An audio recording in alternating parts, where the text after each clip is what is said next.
നമ്മുടെ ആൻഡമാനിലെ രണ്ടാമത്തെ ഡേ ആണിന്ന്. നമ്മൾ ഹാവ്ലോക്ക് ദ്വീപിലാണുള്ളത്. നമ്മൾ ഇന്ന് സ്ക്യൂബ ഡൈവിംഗ് ആണ് ചെയ്യാൻ പോകുന്നത്.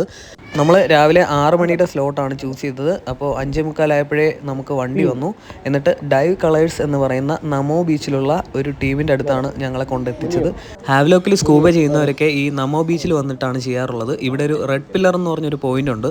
ആ പോയിന്റിൽ പോവുകയാണെങ്കിൽ നമുക്ക് ബോട്ട് ഡൈവിംഗ് ആണ് ചെയ്യാൻ പറ്റുക. നമുക്ക് അല്ലാതെ തന്നെ ഷോർ ഡൈവിംഗ് അവൈലബിൾ ആണ്. നമുക്ക് ഏത് വേണോ ചൂസ് ചെയ്യാം. ഞങ്ങൾ ബോട്ട് ഡൈവിംഗ് ആണ് ചൂസ് ചെയ്തത്. ബോട്ട് ഡൈവിംഗ് ആകുമ്പോൾ ഉൾക്കടലിലോട്ട് പോയിട്ട് ഈ റെഡ് പില്ലർ എന്ന് പറയുന്ന ഒരു പോയിന്റിൽ പോയിട്ടാണ് അവിടെ നിന്ന് നമ്മളെ ബോട്ടിൽ നിന്ന് കടലിലേക്ക് തള്ളിയിട്ടിട്ട് അവിടെയാണ് നമ്മൾ സ്ക്യൂബ ഡൈവിംഗ് ചെയ്യുന്നത്. ഏകദേശം 12 മീറ്റർ ആഴത്തിലേക്ക് നമുക്ക് താഴോട്ട് പോയിട്ടാണ് കാഴ്ചകളൊക്കെ കാണാൻ പറ്റുന്നത്. പക്ഷേ ഷോർ ഡൈവിംഗ് ആണെങ്കിൽ ബീച്ചിൻ്റെ സൈഡിലുള്ള കുറച്ച് ചെറിയ സ്പോട്ടുകളിൽ മാത്രമാണ് പോകാൻ പറ്റുന്നത്. അപ്പോൾ അത്രയും ആഴത്തിൽ പോകുന്നതിൻ്റെ ആ ഒരു എക്സ്പീരിയൻസും സ്ക്യൂബ ഡൈവിൻ്റെ എക്സ്പീരിയൻസും ഒന്നും കിട്ടത്തില്ല.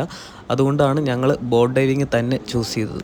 നമ്മളിവിടെ ചെന്നപ്പോൾ തന്നെ അവർ നമുക്ക് ഒരു ഫോം ഫില്ല് ചെയ്യാൻ തന്നിരുന്നു. ആ ഫോമിനകത്ത് നമ്മുടെ ഹെൽത്ത് കണ്ടീഷൻസ് ഒക്കെ ഒരുപാട് ചോദിച്ചിട്ടുണ്ടായിരുന്നു. നമ്മളെല്ലാം ഫിറ്റാണ് എന്നുള്ള രീതിയിലാണ് നമ്മളെല്ലാം ടിക്ക് ചെയ്ത് കൊടുത്തത്. അല്ലെങ്കിൽ നമുക്ക് അവിടെ പോകാൻ പറ്റത്തില്ല. അതിനുശേഷം നമുക്കൊരു വീഡിയോ കാണിച്ചു തന്നു. ആ വീഡിയോ കഴിഞ്ഞതിന് ശേഷം നമുക്കവർ ഒരു ക്ലാസ്സും എടുത്തു തന്നായിരുന്നു. നമ്മൾ കോസ്റ്റ്യൂമൊക്കെ ഇട്ട് സെറ്റായിട്ട് വന്നിരിക്കുകയാണ്. നമ്മുടെ CM ഒക്കെ ലുക്കായിട്ടിരിക്കുക.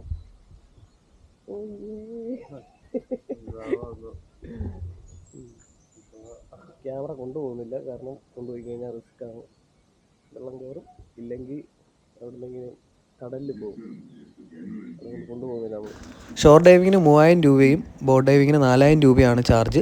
ബാർഗെയിൻ ചെയ്യാൻ പറ്റുന്നവർ മാക്സിമം ബാർഗെയിൻ ചെയ്യുക. ചിലപ്പോൾ ഇനിയും കുറയാൻ ചാൻസ് ഉണ്ട്.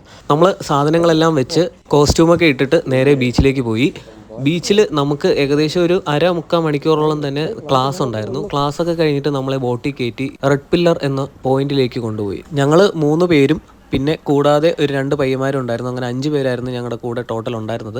അപ്പോൾ ഞങ്ങളവിടെ കൊണ്ടുപോയതിന് ശേഷം നമ്മുടെ ദേഹത്ത് ഒരു കല്ല് പോലത്തെ ഒരു സാധനം വെച്ച് കിട്ടും. അത് ഓരോരുത്തരുടെയും വെയിറ്റ് അനുസരിച്ചാണ് വെച്ച് കിട്ടുന്നത്. അപ്പോൾ നമ്മുടെ വെയിറ്റൊക്കെ കുറവായതുകൊണ്ട് തന്നെ ഒരുപാട് വലിയ വെയിറ്റുള്ള സാധനങ്ങളാണ് വെച്ച് കിട്ടിയത്. വെള്ളത്തിൻ്റെ അടിയിലേക്ക് നമ്മൾ പെട്ടെന്ന് വലിച്ചുകൊണ്ട് പോകാനായിട്ട് നമ്മൾ താന്ന് പോകാനുമായിട്ടൊക്കെയാണ് ആ സാധനമൊക്കെ വെച്ച് കിട്ടുന്നത്. പിന്നെ അതിന് ശേഷം ഓക്സിജൻ മാസ്കും ഓക്സിജൻ സിലിണ്ടറും ഒക്കെ വെച്ച് കിട്ടിയിട്ട് നമ്മളിതാ ഇതുപോലെ തള്ളി വെള്ളത്തിലോട്ടിടും. ആദ്യം നമ്മുടെ CMO ആണ് വെള്ളത്തിലേക്ക് തള്ളിയിട്ടത്. പക്ഷേ ആൾ കൂളായിട്ടാണ് നിൽക്കുന്നത്. ട്രെയിൻ ചെയ്ത സമയത്ത് പുള്ളിക്ക് ഭയങ്കര പേടിയായിരുന്നു. പക്ഷേ പുള്ളി അതിനുശേഷം ഫുൾ സെറ്റായിരുന്നു, ഓക്കെ ആയിരുന്നു. അതിനുശേഷം നമ്മുടെ അഭിജിത്തിനെയാണ് തള്ളിയിട്ടത്. അഭിജിത്തും കൂളായിരുന്നു. അതിനുശേഷം തള്ളിയിട്ടത് എന്നെയായിരുന്നു. പക്ഷേ ഞാൻ അത്ര കൂളല്ലായിരുന്നു. ഞാൻ നല്ല രീതിയിൽ പേടിച്ചായിരുന്നു. ആദ്യം കുറച്ച് പേടിച്ചെങ്കിലും പിന്നെ സംഭവം അടിപൊളിയായിരുന്നു. കടലിൻ്റെ അടിയിലേക്ക് പോകുമ്പോൾ നമുക്ക് സംസാരിക്കാനൊന്നും പറ്റത്തില്ല എന്നറിയാമല്ലോ. അപ്പോൾ നമുക്കവർ കുറേ സിമ്പിൾ പറഞ്ഞു തരും. അപ്പോൾ ആ സിമ്പിൾ വെച്ചിട്ട് മാത്രമാണ് നമ്മൾ അടിയിൽ അവരുമായിട്ട് കമ്മ്യൂണിക്കേറ്റ് ചെയ്യുന്നത്. നമ്മുടെ കൂടെ എപ്പോഴും നമ്മുടെ ട്രെയിനർ ഉണ്ടാവും. പുള്ളിയാണ് നമ്മളെ പിടിച്ച് താഴോട്ട് കൊണ്ടുപോകുന്നത്. അപ്പോൾ പുള്ളിയായിട്ട് കമ്മ്യൂണിക്കേറ്റ് ചെയ്യുന്നത് ഈ സിമ്പിളിലൂടെയാണ്. അതുകൊണ്ട് തന്നെ ട്രെയിനിങ് സെക്ഷനിൽ നമ്മൾ കൃത്യമായി ഈ കാര്യങ്ങൾ പഠിച്ചിട്ടേ ഇതിനകത്ത് ഇറങ്ങാവുള്ളൂ. ഇല്ലെങ്കിൽ നമുക്ക് തിരിച്ച് കയറേണ്ടി വരും. നമ്മൾ വാക്കകത്തുകൂടെ മാത്രമാണ് ശ്വാസം എടുക്കുന്നതും വിടുന്നതും. അപ്പോൾ മൂക്ക് എന്ന് പറയുന്ന സാധനം നമ്മൾ ഉപയോഗിക്കാനേ പാടില്ല. നമ്മുടെ കണ്ണും മൂക്കും മൂടുന്ന രീതിയിലായിരിക്കും മാസ്ക് ധരിപ്പിക്കുന്നത്. അതുകൊണ്ട് തന്നെ മൂക്കിൽ വെള്ളം കയറത്തില്ല. പക്ഷേ യാദൃച്ഛികമായി കുറച്ച് വെള്ളമൊക്കെ കയറാൻ ചാൻസ് ഉണ്ട്. അങ്ങനെ വെള്ളം കയറി കഴിഞ്ഞാൽ തന്നെ അവർ വെള്ളം എങ്ങനെ കളയാം എന്നുള്ള ഒരു ട്രിക്ക് പറഞ്ഞു തരുന്നുണ്ട്. നമ്മൾ ആ ട്രിക്കൊക്കെ വെള്ളത്തിൻ്റെ അടിയിൽ വെച്ച് യൂസ് ചെയ്യേണ്ടി വരും. അപ്പോൾ ആ സാധനം നമുക്ക് യൂസ് ചെയ്യാൻ പറ്റില്ലെങ്കിൽ നമുക്ക് മുകളിലോട്ട് പോകേണ്ട സിമ്പൽ കാണിക്കണം. അങ്ങനെ നമുക്ക് പറ്റുന്നില്ല എന്ന് കാണുമ്പോൾ നമ്മളെ അവർ മുകളിലോട്ട് കൊണ്ടുപോകും. വെള്ളത്തിൻ്റെ മുകളിൽ കൊണ്ടുപോയിട്ട് ഓക്കെ ആക്കിയതിന് ശേഷം വീണ്ടും നമ്മളെ താഴോട്ട് കൊണ്ടുവരും. അപ്പോൾ നമ്മൾ ചെയ്യേണ്ടത് അവർ ട്രെയിനിങ് സമയത്ത് പറയുന്ന എല്ലാ കാര്യങ്ങളും കൃത്യമായി ഫോളോ ചെയ്യുക. പിന്നെ കടലിൻ്റെ അടിയിലോട്ട് പോകുമ്പോൾ പ്രഷർ ഭയങ്കരമായിട്ട് കൂടും. നമ്മൾ ആകെ 12 മീറ്ററാണ് അടിയിൽ പോയത്. എന്നിട്ട് തന്നെ നമുക്ക് ആ പ്രഷർ ഫീൽ ചെയ്യും. ഇത്രയും നല്ല പ്രഷർ ഉള്ളതുകൊണ്ട് തന്നെ മാസ്ക് നമ്മുടെ ദേഹത്ത് നല്ല ടൈറ്റായിട്ടായിരിക്കും ഇരിക്കുന്നത്. അതുകൊണ്ട് വെള്ളം കയറാനുള്ള ചാൻസ് കുറവാണ്. പക്ഷേ എന്നാലും എൻ്റെ മാസ്കിൽ കൂടെയൊക്കെ ചെറുതായിട്ട് വെള്ളം കയറിയിട്ടുണ്ടായിരുന്നു. അന്നേരം അവർ പറഞ്ഞു തന്ന എക്സർസൈസ് കറക്റ്റായിട്ട് ചെയ്യാൻ പറ്റി. അപ്പോൾ ഞാൻ എൻ്റെ ട്രെയിനറിനോട് കമ്മ്യൂണിക്കേറ്റ് ചെയ്തു വെള്ളം കയറിയെന്ന്. പുള്ളി ഇങ്ങനെ ചെയ്യാൻ പറഞ്ഞു. അതുപോലെ തന്നെ ഞാൻ ചെയ്ത് കഴിഞ്ഞപ്പോൾ സംഭവം റെഡി ആയിട്ടുണ്ടായിരുന്നു. അതുപോലെ നമുക്ക് വെള്ളത്തിൻ്റെ അടിയിലോട്ട് പോകുമ്പോൾ നല്ല പ്രഷർ ഫീൽ ചെയ്യും. അപ്പോൾ ഈ പ്രഷർ കൂടുന്നതനുസരിച്ച് നമ്മുടെ ചെവിയിൽ വേദന വരാനുള്ള ചാൻസ് ഉണ്ട്. അപ്പോൾ ചെവി വേദന മാറ്റാനുള്ള എക്സർസൈസ് അവർ പറഞ്ഞു തരും. നമ്മൾ മൂക്ക് നല്ല രീതിയിൽ അടച്ചു പിടിച്ചിട്ട് ചെവി കൂടെ പ്രഷർ കൊടുക്കുക. നല്ല പ്രഷർ ചെവി കൂടെ നമ്മൾ പുറത്തോട്ട് വിടുമ്പോൾ നമ്മുടെ ചെവി വേദന മാറുന്നതാണ്. അപ്പോൾ അങ്ങനെ എക്സർസൈസും കാര്യങ്ങളൊക്കെ നമ്മൾ കൃത്യമായിട്ട് ചെയ്ത് കഴിഞ്ഞാൽ യാതൊരു പ്രശ്നമില്ല. അടിയിൽ പോയപ്പോൾ എനിക്ക് നല്ല രീതിയിൽ ചെവി വേദന വന്നിട്ടുണ്ടായിരുന്നു. പക്ഷേ ഈ എക്സസൈസ് ചെയ്ത് കഴിഞ്ഞപ്പോൾ ആ ചെവിവേദന പോയി. പക്ഷേ നമ്മുടെ കൂടെയുള്ള അഭിജിത്തിന് നല്ല ചെവിവേദന വന്നിരുന്നു. പക്ഷേ അവന് എക്സസൈസ് ആ സമയത്ത് ചെയ്യാൻ പറ്റിയില്ലായിരുന്നു. അത് കഴിഞ്ഞപ്പോൾ പിന്നെ ഭയങ്കര ചെവിവേദനയായിരുന്നു. പിറ്റേന്ന് വരെ ആ ചെവിവേദന ഉണ്ടായിരുന്നു. അപ്പോൾ അത് കൃത്യമായിട്ട് ആ സംഭവങ്ങൾ നമ്മൾ അടിയിൽ വെച്ച് ചെയ്ത് കഴിഞ്ഞാൽ നമ്മൾ ഓക്കെ ആയിരിക്കും. സ്ക്യൂബ ഡൈവിംഗ് ഒക്കെ നമ്മുടെ ഭയങ്കര ഒരു ഡ്രീമായിരുന്നു. നമുക്കത് കൃത്യമായി ചെയ്യാൻ പറ്റിയപ്പോൾ ഭയങ്കര ഹാപ്പി ആയിരുന്നു.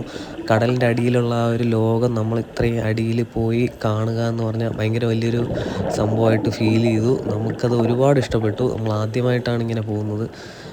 അപ്പോൾ നമുക്ക് അടിയിലുള്ള പവിഴപ്പുറ്റും മീനുകളെയൊക്കെ അത്ര അടുത്ത് കാണാൻ പറ്റി. ഇത്രയും അടിയിൽ പോയി ആ പ്രഷറും അവിടുത്തെ ഒരു അന്തരീക്ഷമൊക്കെ ഭയങ്കര ഒരു വെറൈറ്റി ആയിട്ട് ഫീൽ ചെയ്തു.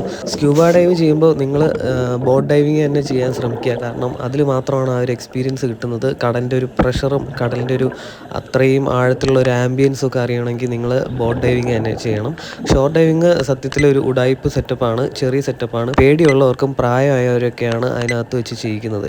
മെയിനായിട്ട് സ്ക്യൂബ ഡൈവിങ്ങിന് ഹെൽത്ത് ഒരു ഫാക്റ്റാണ്. അപ്പോൾ ഹെൽത്ത് ഓക്കെ അല്ലാത്തവരും അല്ലെങ്കിൽ 45 വയസ്സിന് മുകളിലുള്ളവരൊക്കെയാണ് ഷോർ ഡൈവിങ് ചെയ്യിക്കാറുള്ളത്.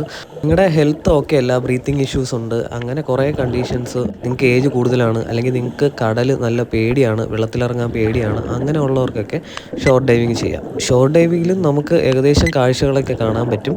പവിഴപ്പുറ്റുകളുള്ള സ്ഥലങ്ങളുണ്ട്, മീനുകളും ഒക്കെ തന്നെ ഷോറിലും ഉണ്ടാവും. പക്ഷേ ഞാൻ പറഞ്ഞത് കുറച്ചുകൂടി ഒരു ആംബിയൻസ് കിട്ടണമെങ്കിൽ അത് നമ്മൾ ബോട്ട് ഡൈവിങ് തന്നെ ചെയ്യണം എന്നുള്ളത് മാത്രമാണ്. ക്ലിയർ ആയിട്ടുള്ളൊരു സീ വേണം എന്നുള്ളതാണ് ഇതിലെ മെയിൻ സംഭവം.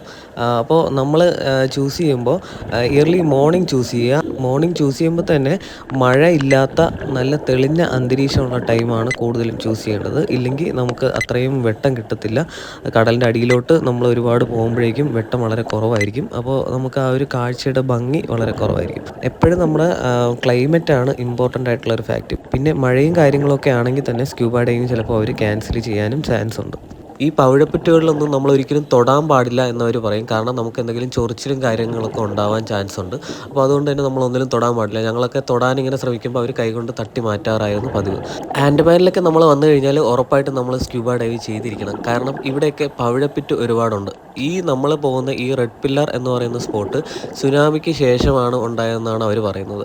അപ്പോൾ സുനാമിയുടെ ഭാഗമായിട്ട് ഈ പവിഴപ്പുറ്റുകളൊക്കെ ഉൾക്കടലിൽ നിന്ന് അടിച്ച് കരയിലോട്ട് വന്ന സ്പോട്ടാണ് ഈ റെഡ് പില്ലർ എന്നാണ് അവർ പറഞ്ഞത്. ആൻഡമാനിൽ വരുന്നവർ ഹാവ്ലോക്ക് ഐലൻഡിലും സ്ക്യൂബ ചെയ്യാറുണ്ട്, നീൽ ഐലൻഡിലും ചെയ്യാറുണ്ട്. ഞങ്ങൾക്ക് 2 ദിവസം ഹാവ്ലോക്ക് ഐലൻഡ് ഉള്ളതുകൊണ്ടാണ് ഞങ്ങൾ ഈ ഐലൻഡിൽ സ്ക്യൂബ ചെയ്യാൻ തീരുമാനിച്ചത്. അല്ലെങ്കിൽ നീലിലാണ് ബെറ്റർ എന്നാണ് പലരും പറയാറുള്ളത്. കൃത്യമായി ഞങ്ങൾ ചെയ്യാത്തതുകൊണ്ട് ഞങ്ങൾക്ക് അറിയില്ല. ചിലർ ഹാവ്ലോക്ക് കൊള്ളാമെന്ന് പറയും, ചിലർ നീൽ കൊള്ളാമെന്ന് പറയും. അപ്പോൾ നിങ്ങൾ എവിടെയാണ്, നിങ്ങളുടെ ഐറ്റിനറിയിൽ ഏത് സമയത്താണ് കുറവുള്ളത്, അപ്പോൾ നിങ്ങൾക്ക് ചെയ്യാൻ പറ്റുന്ന സൗകര്യം അനുസരിച്ച് നിങ്ങൾ ചെയ്യുക. നമുക്ക് നീലിൽ 3 ബീച്ച് കവർ ചെയ്യാണ്ട്, അതിനിടയ്ക്ക് സ്ക്യൂബ ഡൈവിങ് വളരെ ടാസ്ക് ആയിരിക്കും. അതുകൊണ്ട് തന്നെയാണ് ഞങ്ങൾ ഹാവ്ലോക്കിൽ ചൂസ് ചെയ്തത്. നമ്മൾ സ്ക്യൂബ ചെയ്തതിന് ശേഷം നമ്മൾ സ്ക്യൂബ ചെയ്ത ബീച്ചിലേക്കൊന്ന് പോയി. മനോഹരമായൊരു ബീച്ചാണ് അത്, നിങ്ങളെ കൂടെ കാണിക്കാം എന്ന് വിചാരിച്ചിട്ടാണ് പോയത്. കൂടെ ഇല്ലാതെ ഞാൻ അവന്റെ കയ്യിലാ പിടിക്കുന്നത് എപ്പോഴും. കാണാതെ ടെൻഷനാ.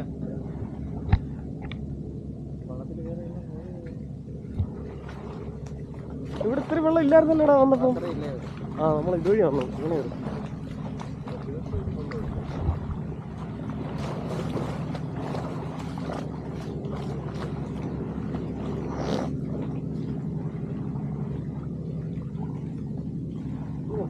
ഇത് മാത്രമേ ഇപ്പൊ ഓർമ്മയുള്ളൂ. വന്നു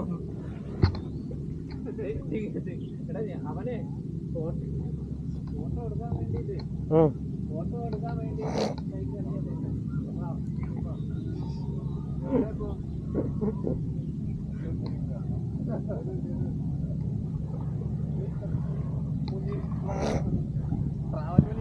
ആരാ കടിച്ച് തുപ്പിട്ടേക്കണത്?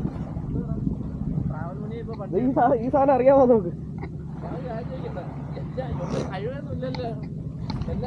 ഓ, എല്ലാവർക്കും ഒരേ സാധനം തന്നെ.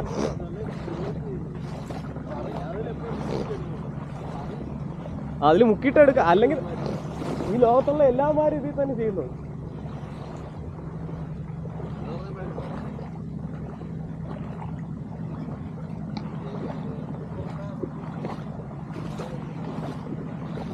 നമ്മൾ രാവിലെ വന്നപ്പോൾ ഇവിടെയൊന്നും വെള്ളമില്ലായിരുന്നു. ഇപ്പോൾ കുറേ വെള്ളം കയറി. അതുപോലെ തന്നെ പല ടൈമിലും വെള്ളം കയറുക ഇറങ്ങുകയൊക്കെ ചെയ്യും. അപ്പോൾ നമുക്കത് കൃത്യമായിട്ട് എപ്പോഴാണ് കയറുക ഇറങ്ങുക എന്നുള്ളത് കൃത്യമായിട്ട് അറിയില്ല.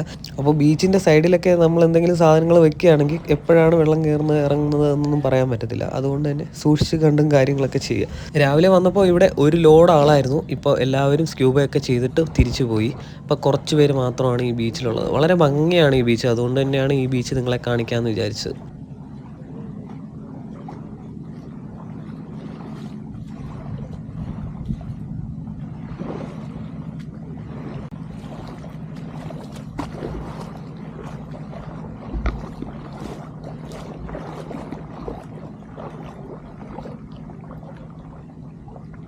നമ്മളെയും രാവിലെ ഇവിടെയാണ് ട്രെയിൻ ചെയ്യിപ്പിച്ചത്. പക്ഷേ ഇത്രയും വെള്ളമില്ലായിരുന്നു. ആ ആൾക്കാരൊക്കെ നിൽക്കുന്നതിൻ്റെ അപ്പുറത്തൊക്കെ ആയിരുന്നു നമ്മൾ നിന്നിരുന്നത്. അവിടെയൊക്കെ നമുക്ക് നെഞ്ച് വരെ പൊക്കത്തിലുള്ള ആഴം മാത്രമേ ഉണ്ടായിരുന്നിട്ടുള്ളൂ.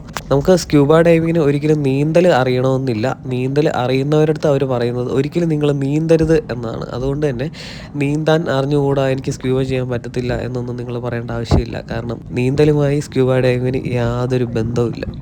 ഇനിയിപ്പോൾ നിങ്ങൾ സ്ക്യൂബ ഡൈവിങ് നീൽ ഐലൻഡിലാണ് ചെയ്യുന്നത് എങ്കിൽ പോലും നിങ്ങൾ ഈ ബീച്ചിൽ വരാൻ ശ്രമിക്കുക. ജസ്റ്റ് ഇവിടെ വന്ന് ഒന്ന് എൻജോയ് ചെയ്തിട്ട് പോവുക. നല്ല ഭംഗിയുള്ളൊരു ബീച്ചാണ്. അപ്പോൾ നിങ്ങൾക്ക് കുറച്ച് ടൈം ഉറപ്പായിട്ട് ഇവിടെ സ്പെൻഡ് ചെയ്താൽ ഇഷ്ടപ്പെടും. സ്ക്യൂബ ഡൈവിങ് മാത്രമല്ല, ഇവിടെ ഒരുപാട് വാട്ടർ ആക്ടിവിറ്റീസ് ഉണ്ട്. നമ്മൾ ഇത് കഴിഞ്ഞിട്ട് എലിഫൻ്റ ബീച്ച് എന്ന് പറഞ്ഞൊരു ബീച്ചിൽ പോകുന്നുണ്ട്. ആ ബീച്ചാണ് വാട്ടർ ആക്ടിവിറ്റീസിന് ഫേമസ് ആയിട്ടുള്ളൊരു ബീച്ച്. നിങ്ങൾക്ക് അതിനകത്ത് ഒരുപാട് വാട്ടർ ആക്ടിവിറ്റീസ് കാണാൻ പറ്റും. അണ്ടർ വാട്ടർ ആക്ടിവിറ്റീസിൽ സ്കൈ വാക്ക്, സ്നോർക്കലിംഗ്, സബ്മറൈൻ എന്നൊക്കെ പറഞ്ഞ് പല ഐറ്റംസും ഉണ്ട്. അതിൽ ഏറ്റവും ബെസ്റ്റായിട്ടുള്ളത് നമ്മുടെ സ്ക്യൂബ ഡൈവിങ് തന്നെയാണ്. അപ്പോൾ നിങ്ങൾ ഒരിക്കൽ സ്ക്യൂബ ഡൈവ് ചെയ്ത് കഴിഞ്ഞാൽ അതിനേക്കാൾ വലുതായിട്ടൊരു സംഭവം ഇല്ല എന്ന് തന്നെ പറയാം. എന്നാലും നിങ്ങൾക്ക് വേണമെങ്കിൽ സീ വാക്ക് അതുപോലെ സ്നോർക്കലിംഗ് ഒക്കെ ഒന്ന് ട്രൈ ചെയ്തേക്കാം. എലിഫൻ്റ ബീച്ചിൽ പോകുമ്പോൾ നമുക്ക് സ്നോർക്കലിംഗ് കോംപ്ലിമെൻ്ററി ആയിട്ട് തരുന്നുണ്ട്. അപ്പോൾ അതൊക്കെ വെറും ഉടായ്പ് സെറ്റപ്പാണ്. സ്ക്യൂബ ഡൈവിങ് ചെയ്ത ഒരാൾക്ക് അതിൽ കൂടുതൽ അണ്ടർ വാട്ടർ എക്സ്പീരിയൻസ് ആവശ്യമില്ല എന്നുള്ളതാണ് എൻ്റെ ഒരു അഭിപ്രായം. പിന്നെ നിങ്ങൾ വാട്ടർ സ്പോർട്സ് ഐറ്റംസ് ആണ് നോക്കുന്നതെങ്കിൽ ജെറ്റ് സ്കീ, ബനാന റൈഡ്, അങ്ങനെ ഒരുപാട് വെറൈറ്റി ഐറ്റംസ് ഉള്ള റൈഡുകളും കാര്യങ്ങളും ഒക്കെ എലിഫൻ്റ ബീച്ചിൽ അവൈലബിൾ ആണ്. പിന്നെ പാരാസെയിലിങ്ങും അവിടെ ഉണ്ട്. നമ്മൾ ഈ ആക്ടിവിറ്റീസൊക്കെ ചെയ്യാനായിട്ട് നമ്മൾ ആൻഡമാൻ തന്നെ വരണമെന്നില്ല. നമ്മുടെ നാട്ടിൽ തന്നെ പല ബീച്ചുകളിലും ഇത് അവൈലബിൾ ആണ്. അതുകൊണ്ട് തന്നെ നിങ്ങൾ ഇവിടെ വരുമ്പോൾ അണ്ടർ വാട്ടർ ആക്ടിവിറ്റീസ് കുറച്ചുകൂടെ കോൺസെൻട്രേറ്റ് ചെയ്യുക. അപ്പോൾ അതായിരിക്കും കുറച്ചുകൂടെ ബെറ്ററായിട്ട് ഇവിടെ ചെയ്യാൻ പറ്റുന്നത്. നമ്മൾ അധിക ടൈം ഇവിടെ നിൽക്കുന്നില്ല. ഇനി നമുക്ക് എലിഫൻ്റ ബീച്ചിലേക്കാണ് പോകാനുള്ളത്. അപ്പോൾ നമ്മളിനി റൂമിൽ പോയി ഒന്ന് റെസ്റ്റ് എടുത്ത് ഫുഡൊക്കെ കഴിച്ചിട്ടാണ് എലിഫൻ്റ ബീച്ചിലേക്ക് പോകുന്നത്. നമ്മൾ ഓൾറെഡി ഇന്ന് സ്ക്യൂബ ചെയ്യുന്നതുകൊണ്ട് തന്നെ ബ്രേക്ക്ഫാസ്റ്റൊക്കെ എടുത്ത് വെക്കാൻ രാവിലെ പറഞ്ഞിട്ടുണ്ടായിരുന്നു. അപ്പോൾ നമ്മുടെ റെസ്റ്റോറൻറ്റിൽ ബ്രേക്ക്ഫാസ്റ്റും കാര്യങ്ങളൊക്കെ റെഡി ആയിരിക്കും. നമ്മളതൊക്കെ കഴിച്ചിട്ട് ഇനി അടുത്ത എലിഫൻ്റ ബീച്ചിലേക്ക് പോകും. ഇവിടെ കുറച്ച് ഭംഗിയുള്ളതുകൊണ്ട് ഞങ്ങൾ കുറച്ച് സമയം ഇവിടെ സ്പെൻഡ് ചെയ്തതാണ്. ഈ വാട്ടർ നല്ല ക്രിസ്റ്റൽ ക്ലിയർ ആണ്. നമുക്ക് അടിയിലുള്ള എല്ലാ കാര്യങ്ങളും അടിപൊളിയായിട്ട് കാണാൻ പറ്റും. നിങ്ങൾ ഷോർട്ട് ഡൈവ് ചെയ്യുകയാണെങ്കിൽ പോലും തന്നെ നിങ്ങൾക്ക് നല്ലൊരു എക്സ്പീരിയൻസ് തന്നെയായിരിക്കും ഇവിടെ.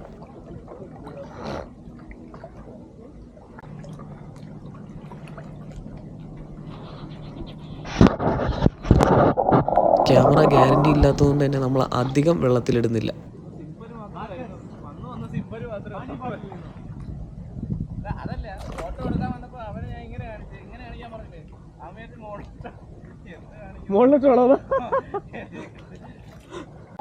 നമ്മൾ ഹാവ്ലോക്കിൽ നിന്ന് എലിഫൻ്റ ബീച്ചിലോട്ട് പോവാണ്. ഇപ്പോൾ ഇവിടെ ഒരു ബോട്ട് കൗണ്ടർ ഉള്ള സ്ഥലത്താണ് നിൽക്കുന്നത്. ബോട്ടിൽ ഇനിയിപ്പോൾ നമ്മൾ ഇവിടുന്ന് കൗണ്ടറിൽ നമ്മൾ രജിസ്റ്റർ ചെയ്ത് ബോട്ടിൽ കയറി എലിഫൻ്റ ബീച്ചിൽ പോകണം. मेन पॉइंट है ब्रीथिंग. जैसे हम यहाँ ब्रीथ कर रहे हैं नोज से माउथ से, उसी तरह ब्रीथ करते हैं.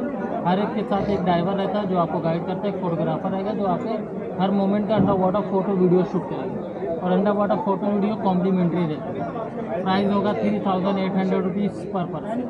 और इसमें आप सेल्फ एक्सपीरियंस लेते हैं. डाइविंग की तरह होल्ड नहीं करता कोई, छोड़ देगा, गाइड पीछे रहेगा, आप अपने हिसाब से घूमिए, एंजॉय करिए.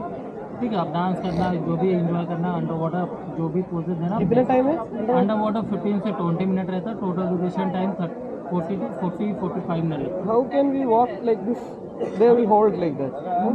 नहीं आपको ये वॉक कराएगा. द ट्रेनर विल हाँ, ट्रेनर साथ में रहेगा. നമ്മൾ മറ്റേ അടുത്ത് നമുക്ക് നിൽക്കാൻ എങ്ങനെ പറ്റും? ऐसे पीछे रहेगा, आप आपको फ्री छोड़ेगा. ആഴമൊന്നുമില്ല. 10-12 മിനിറ്റ് ഉണ്ട്. അതുപോലത്തെ ആഴമുണ്ട്. ओके बट कोई है और semi submarine 3500 rupees per person. ഇത് വേണ്ട ഇത് മറ്റേ മറൈൻ്റെ അടിയിൽ പോയിട്ട് നമുക്ക് ഇതുപോലെ കാണാൻ പറ്റും. हाफ सबमरीन, फुल सबमरीन नहीं, हाफ सबमरीन, आधा पोर्शन पानी के अंदर रहेगा, बैठ के ग्लास के थ्रू आप अंडर वाटर देख 3500 rupees per person. 10 लोग जा सकते हैं। यहाँ पर ऑलमोस्ट अभी 20 पैसेंजर है, 2 बोट एलोकेटेड किया गया है। यहाँ से आप लोग जिस बोट से बीच जाएंगे आपको उसी बोट से रिटर्न बैक करना है। एलिफेंट बीच का क्लोजिंग टाइम है 3:30, तब तक बोट वहाँ पर स्टैंड बाय रहती है। यहाँ से आप लोगों ने जितनी भी एक्टिविटी का टिकट लिया, रीच करने के बाद अपने बोट बॉय को टिकट शो कराइए, वो आपको आगे गाइड कर देंगे और टिकट के साथ भी स्नॉर्कलिंग इंक्लूड है, आपके बोट बॉय आपको करवा देंगे। और ध्यान में रखिए बीच पर बहुत क्राउड होता है, अगर आपका टाइम कंप्लीट हो गया आप लोग वहाँ पर नहीं मिलते बोट बॉय को, तो वहाँ पर आपका नाम नहीं बुलाया जाएगा। आप ഹാവ്ലോക്ക് ഐലൻഡിൽ നിന്ന് നമ്മൾ എലിഫൻ്റ ബീച്ചിലേക്കാണ് പോകുന്നത്. രണ്ടും ഒരു ഐലൻഡ് തന്നെയാണെങ്കിലും നമ്മൾ ബോട്ടിലാണ് പോകുന്നത്. കാരണം ഫോറസ്റ്റ് ഏരിയ ആയതുകൊണ്ട് തന്നെ ബോട്ട് വഴി മാത്രമേ നമുക്ക് ഈ ബീച്ച് അക്സസിബിൾ ആയിട്ടുള്ളൂ. ആക്ടിവിറ്റീസിന് വേണ്ടി മാത്രമുള്ളൊരു ബീച്ചാണ് ഈ എലിഫൻ്റ ബീച്ച്. നമുക്ക് 1000 രൂപയാണ് ഇവിടെ നിന്ന് അവിടെ പോയിട്ട് തിരിച്ചു വരുന്നതിനുള്ള ബോട്ട് ചാർജ്. 3:30 മണി വരെയാണ് ആ ബീച്ചുള്ളത്. അപ്പോൾ അതിന് മുന്നേ നമ്മൾ ഈ ബോട്ടിൽ തന്നെ കയറി തിരിച്ചു വരേണ്ടതാണ്. നമ്മുടെ ബോട്ട് ടിക്കറ്റ്സ് ഒക്കെ നമ്മുടെ പാക്കേജിൽ ഇൻക്ലൂഡ് ആയിരുന്നു. അവർ തന്നെ നമുക്ക് ടിക്കറ്റ് എടുത്തിട്ട് നമ്മളെ കൊണ്ടുപോകുന്നതാണ്. പിന്നെ നമുക്ക് എന്തെങ്കിലും വാട്ടർ ആക്ടിവിറ്റീസ് ചെയ്യണമെങ്കിൽ അവിടെ നമ്മളിപ്പോൾ നേരത്തെ കണ്ട ആ കൗണ്ടറിൽ അവരെന്ന് പറഞ്ഞിട്ട് ടോക്കൺ എടുത്തിട്ട് വേണം ഇങ്ങോട്ട് വരാൻ. ഇവിടെ നിന്ന് നിങ്ങൾക്ക് എടുക്കാവുന്നതാണ്. എന്നാലും അവിടെ വെച്ച് തന്നെ നമ്മളെ കൊണ്ട് അങ്ങനെയുള്ള ആക്ടിവിറ്റീസ് എടുക്കാനായിട്ട് അവർ മാക്സിമം നോക്കും. നമുക്ക് താല്പര്യമുണ്ട് എടുക്കുക, ഇല്ലെങ്കിൽ എടുക്കണ്ട. നിങ്ങൾ ബാർഗെയിൻ ചെയ്ത് എത്ര കുറയ്ക്കാൻ പറ്റുമോ അതെല്ലാം കുറച്ചിട്ട് ഇങ്ങോട്ട് വരിക. ബീച്ച് അടിപൊളിയാണ്, പക്ഷേ ആക്ടിവിറ്റീസും ആൾക്കാരെയും കൊണ്ട് ഓവർ ക്രൗഡഡ് ആണ് ഈ ബീച്ച്.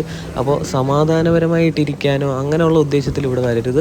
നിങ്ങൾ എന്തെങ്കിലും ആക്ടിവിറ്റീസ് ചെയ്യണം എന്നുള്ള ഉദ്ദേശം ഉണ്ടെങ്കിൽ മാത്രമേ ഇവിടെ വരാവുള്ളൂ. ഫുള്ള് അങ്ങനെയുള്ള പരിപാടികൾ മാത്രമേ ഇവിടെ ഉള്ളൂ. ഞങ്ങൾ രാവിലെ സ്ക്യൂബ ഡൈവിങ് ചെയ്തതുകൊണ്ട് തന്നെ യാതൊരു ആക്ടിവിറ്റീസും ചെയ്യാൻ ഉദ്ദേശിക്കുന്നില്ല. നമ്മുടെ ബോട്ടിൻ്റെ കൂടെ ഒരു ഫ്രീ സ്നോർക്കലിംഗ് ഉണ്ടെന്ന് പറഞ്ഞു, അത് മാത്രം ചെയ്യാനാണ് ഞങ്ങൾ ഉദ്ദേശിക്കുന്നത്. സ്നോർക്കലിംഗ് എന്ന് പറയുന്ന സാധനം ഇവിടെ ഉഡായിപ്പാണെന്ന് പിന്നെ മനസ്സിലായി. ഇവിടെ എത്തുമ്പോൾ നമ്മളെ കൊണ്ട് പെയ്ഡ് സ്നോർക്കലിംഗ് എടുക്കാനായിട്ട് അവർ ഒരുപാട് ശ്രമം നടത്തി. പക്ഷേ ഞങ്ങൾ അതിലൊന്നും വീണിട്ടില്ലായിരുന്നു.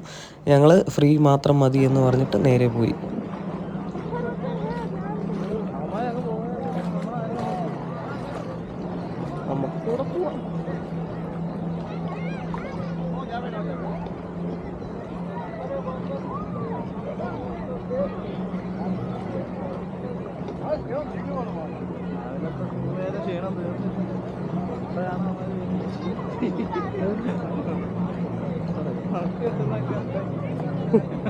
നല്ലതല്ല, വേറെ വല്ലവന്മാർ കൊണ്ടു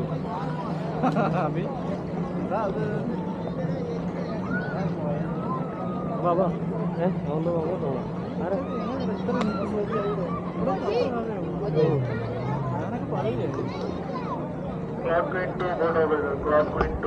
आप लोग दोनों अलग हो जाएंगे.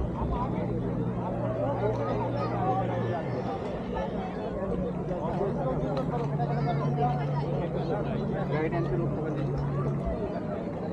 उसने आप लोग बोट से बोट का सर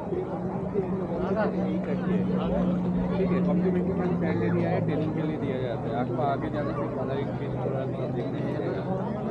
चार्ज आपका नंबर दिया है हाथ में कुछ. हाँ 119 तो ये नंबर है डीप सी का. देख के ये बहुत ही अच्छा है. 1200 रुपये में बहुत अच्छा है. इतना कैमरा लेके आया फुल फ्रॉड ऐसा ही है. फ्रॉड चलता है. आगे चलोगे ना कम्युनिटी गाइड का पास है ना, बोट बॉय को बोलिए कम्युनिटी गाइड का बोट बॉय सब कुछ बोट बॉय ने फ्रॉड है. कम्युनिटी गाइड के पास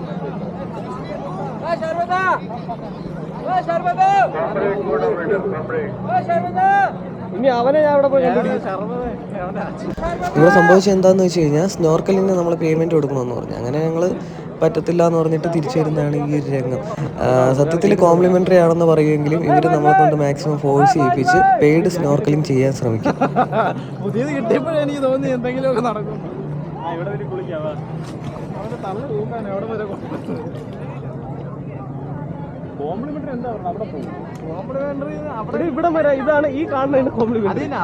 അപ്പുറത്തോട്ട് പോണേ പൈസ ഈ സാധനത്തിൽ തന്നെ അതിൽ ചെയ്താൽ പോലെ എന്തോ കാണിക്കും. അതിപ്പോ നടന്നു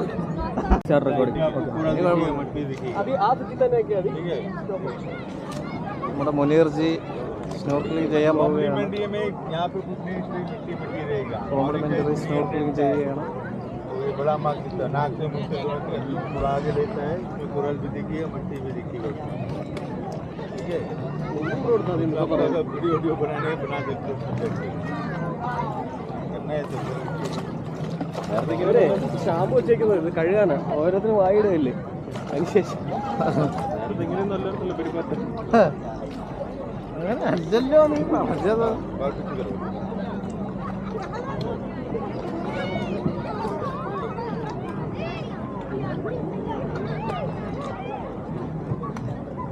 കൊടുത്ത് നമ്മൾ പ്രേരിപ്പിച്ചിട്ട് നമ്മൾ അതിലോട്ട് എടുപ്പിക്കാനാണോ പ്ലാൻ?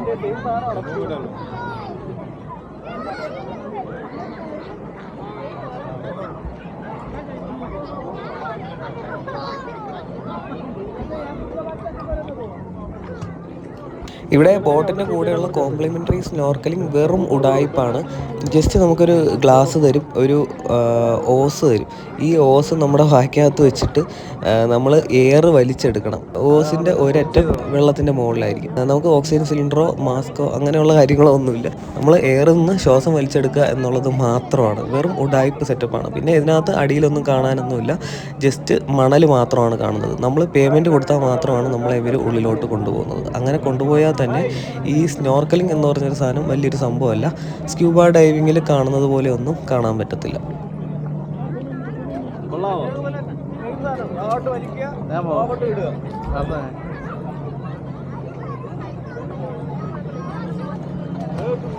കോംപ്ലിമെൻ്ററി ആയതുകൊണ്ട് തന്നെ ഇവരൊരു ചടങ്ങ് തീർക്കുന്ന പോലെയാണ് ഇത് ചെയ്തു തീർക്കുന്നത്. ഒരു ഉപയോഗമില്ലാത്ത രീതിയിൽ വെറുതെ അടിയിൽ മണൽ മാത്രം നമുക്ക് കാണിച്ചു തരും.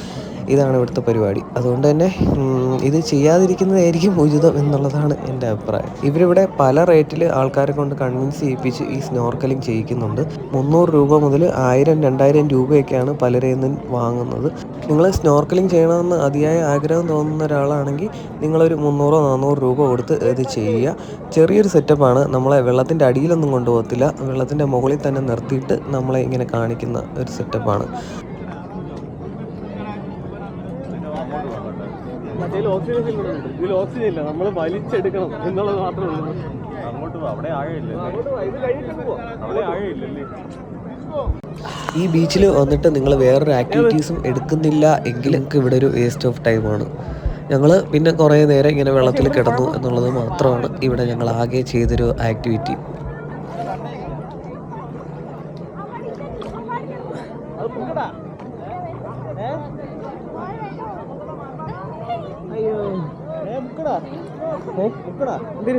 ഇതോ വേണ്ട, പക്ഷെ ക്ലിയർ ഉണ്ടല്ലേ, കാണാൻ പറ്റും. പക്ഷെ വേണ്ട, സാധനം അടിച്ചു പോയല്ലോ. കുറച്ചൊക്കെ ചെയ്യാല്ലേ, അതാണ് പൈസ കൊണ്ട് പോണല്ലേ. അതൊക്കെ ഉണ്ടല്ലേ, അതിലൊന്നും ഇല്ലടേ. അതിൽ ഓക്സിജൻ വെള്ളം അകത്ത് കയറാതിരിക്കാനുള്ള എന്താ സെറ്റപ്പ്, അത്രേ ഉള്ളൂ. അല്ല പൈസ കൊടുത്താണ്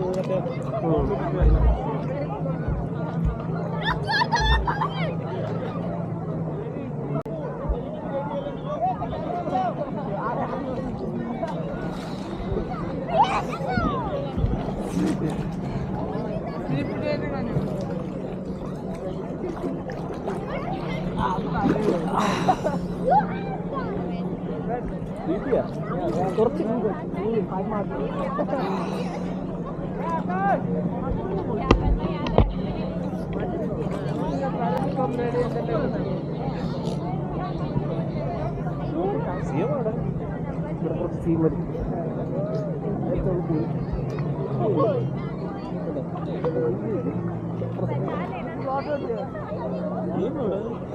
അവിടെ ഇവിടെ പോയി തോർത്ത് ചുറ്റിയിരിക്കുന്നു. കണ്ണം പ്രാങ്കിരിക്കുമല്ല.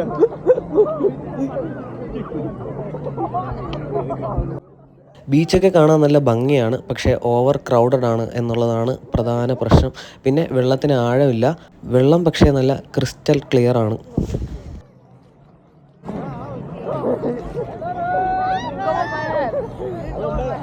ഐഫോൺ എടുത്തോ എടുക്കായിരുന്നല്ലേ, കവർ വാങ്ങിച്ചതല്ലേ, ഐഫോൺ ഉണ്ടായിരുന്നല്ലേ. ശരി, എന്നാൽ നല്ല ക്ലിയർ ഉണ്ടായിരുന്നു. ഫോട്ടോ ഇതിൽ കൂടെ പ്രസ്സാവും, കവറിൽ കൂടെ പ്രസ്സാവും ഫോട്ടോ എടുത്ത്. നോക്കണം. ചിലപ്പോൾ ഇവർ വരുന്ന കവറിൽ ഫ്രഷ് ആവുന്ന സാധനം വരുന്നുണ്ട്.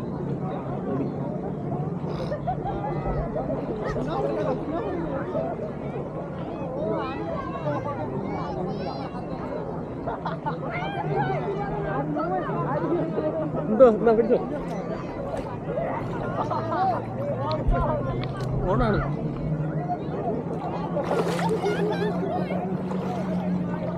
കോറൽ റീഫ്സിന് ഫേമസ് ആയിട്ടുള്ളൊരു ബീച്ചാണ്. അതിനു വേണ്ടിയിട്ടാണ് ഈ ബീച്ച് തുറന്നത് എന്നൊക്കെയാണ് ഇവിടെയുള്ള ബോട്ടുകാർ നമ്മളെ കൊണ്ട് സ്നോർക്കലിംഗ് എടുക്കാൻ വേണ്ടി പ്രഷർ ചെയ്യിപ്പിച്ചപ്പോൾ പറഞ്ഞ കാര്യം. സത്യമാണെന്ന് തോന്നി, കാരണം നമ്മൾ ഈ കാണുന്ന കല്ലൊക്കെ കോറൽസ് ആണ്. കിട്ടിയാ ഇതാണ് ഇവിടുത്തെ ട്രേഡ് മാർക്ക്. എന്താ സാധനം? മരത്തിന്റെ കഷ്ണം. എന്താ മരക്കഷ്ണത്തിൽ ഇതായെന്ന് തോന്നുന്നു അല്ലേ? മരക്കഷ്ണമല്ലേ ഇത്? മരകഷ്ണം അല്ലല്ലേ, ഇത് കോറലാണ്. കോറലാണോ? പക്ഷേ കൊണ്ടുപോയി ഇറങ്ങിട്ട് പിടിക്കുമായിരിക്കും.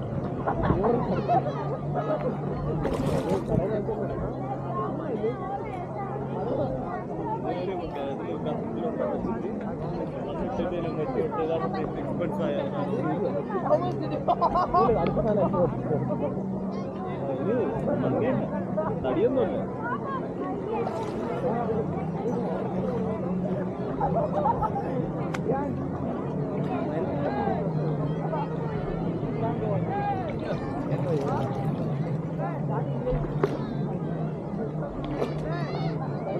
എന്തിനാ ഒരു സാധനം ഉണ്ടോ? ഇടയ്ക്കിടയ്ക്ക് ഒന്ന് ഇക്കളാക്കിട്ട് പോകുന്നു.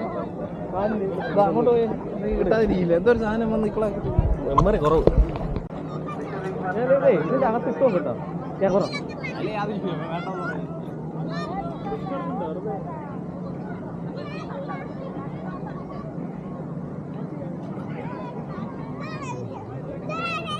അതാണ്ട ഇവിടെ കണ്ടോ, ഇതാ ഇവിടെ ഉണ്ടോ, ഇങ്ങോ എടാ എടാ ഇവിടെ ഉണ്ടോ കോറൽ.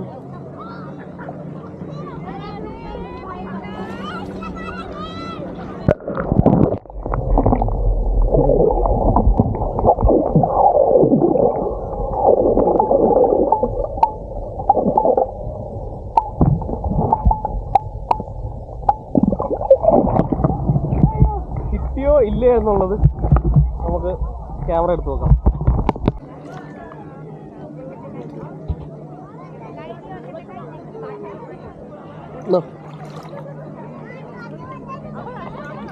കിട്ടില്ലല്ലേ കല്ല്. क्लास 20 बोर्ड के सारे पैसेंजर ध्यान दें, आपका बोर्ड रेडी है डिपार्चर के लिए। आप लोग सभी अपने बोर्ड के बाद चले जाइए।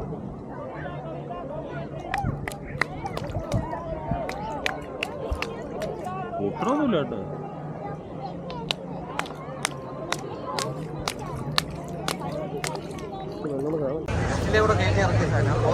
വെറ്റില്ലേ? അയ്യോ എനിക്ക് പക്ഷെ ആ ടേസ്റ്റ് വരില്ല. അല്ലാതെ വേറെ എന്തെങ്കിലും കുടിക്കാം. എന്നാ വെറ്റില ഇടാത്ത കരിമീൻ ജ്യൂസ് പറയാം. സാധനം കൊള്ളായിരുന്നു. ഇവിടെ എത്ര രൂപ നോക്കട്ടെ. ഫ്രൂട്ട്സ് അത് കഴിച്ചു കഴിഞ്ഞാൽ കുറച്ച് ആശ്വാസമാവില്ലേ? ഞാൻ ഒരു ജ്യൂസ് 50 രൂപ ഉള്ളൂ. കരിക്കില്ലാതെ. ഇതോ അല്ല എല്ലാം കൂടെ അല്ല ഇത് കിത്തന കിത്തന 200 जी सर, एक प्लेट में 2-3 जन खा सकते हैं। सबका सेम फ्रूट सेम प्राइस। അയ്യോ. അപ്പോൾ എലിഫൻ്റ ബീച്ചിൽ നിന്ന് നമ്മൾ പോവുകയാണ്. എലിഫൻ്റ ബീച്ച് വരുന്നവർ ആക്ടിവിറ്റീസ് ചെയ്യാൻ വേണ്ടി മാത്രമാണ് ഇവിടെ വരുന്നത്. അപ്പോൾ നിങ്ങൾക്ക് അങ്ങനെ ഒരു ഉദ്ദേശം ഉണ്ടെങ്കിൽ മാത്രം ഇങ്ങോട്ട് വരിക, അല്ലെങ്കിൽ നിങ്ങളുടെ ടൈം ഉറപ്പായിട്ടും വേസ്റ്റ് ആവും. അപ്പോൾ നമ്മുടെ ഹാവ്ലോക്കിലെ 2ാമത്തെ ദിവസമാണെന്ന്. ഇന്നിനി വേറെ പരിപാടികളൊന്നുമില്ല. നമ്മൾ റൂമിൽ പോയി റെസ്റ്റ് എടുക്കുന്നു. നാളെ നീൽ ഐലൻഡിലേക്ക് പോകുന്നു. അപ്പോൾ നിങ്ങൾക്ക് ആൻഡമാൻ പാക്കേജ് ആവശ്യമുണ്ടെങ്കിൽ ഇവരെ കോൺടാക്ട് ചെയ്യുക. കിടിലം പാക്കേജാണ്.